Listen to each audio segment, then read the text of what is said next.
টাকা দাও, নাগরিকত্ব নাও। স্বরাষ্ট্র মন্ত্রক বা ইলেকশন কমিশন কিন্তু নয়, নাগরিকত্ব থেকে ভোটাধিকার সব দেবে বিজেপি, তাও আবার টাকার বিনিময়।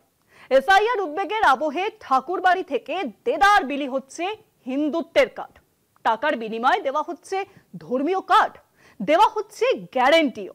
এসআইআর আতঙ্কে যত বেশি সম্ভব পরিচয়পত্র জোগাড় করছেন বলে দাবি করছেন ক্যাম্পে আসা অধিকাংশ মানুষ। এসআইআর আতঙ্কে উত্তর ২৪ পরগনার ঠাকুরনগরে ভিড় বাড়ছে মতুয়া ঠাকুরবাড়িতে। টাকার বিনিময়ে দেওয়া হচ্ছে ধর্মীয় ও মতুয়া কার্ড। অভিযোগে তোলপাড় এলাকা। গাইঘাটা থানার ঠাকুরনগর ঠাকুরবাড়িতে চলছে মতুয়া কার্ড ও ধর্মীয় শরণার্থী কার্ড দেওয়ার ক্যাম্প। এসআইআর ঘোষণার পর থেকেই এখানে মানুষের ভিড় ক্রমেই বাড়ছে। প্রতিটি কার্ডের জন্য ১০০ টাকা করে নেওয়া হচ্ছে, অর্থাৎ দুটি কার্ডে মোট ২০০ টাকা।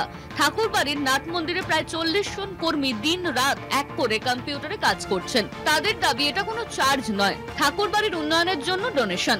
রাজ্যের বিভিন্ন প্রান্ত থেকে মানুষ ছুটে আসছেন ঠাকুরনগরে। অধিকাংশ মানুষের দাবি এসআইআর আতঙ্কে যত বেশি সম্ভব পরিচয়পত্র জোগাড় করছেন তারা।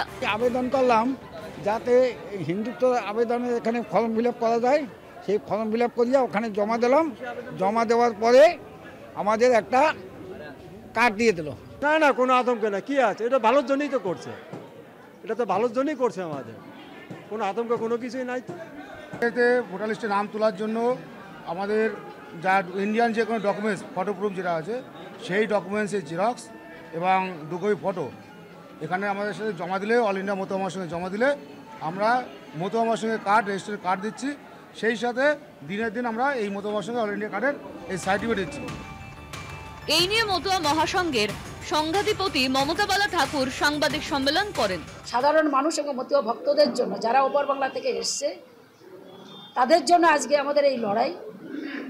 অল ইন্ডিয়া মতুয়া মহাসংঘ আজকে মিটিং করে সিদ্ধান্ত হয়েছে যে আমরণ অন্বেষণে আমরা 5 তারিখ থেকে ঠাকুরবাড়িতে বড় মার ঘরের সামনে তারা সেখানে ধর্নায় বসবে।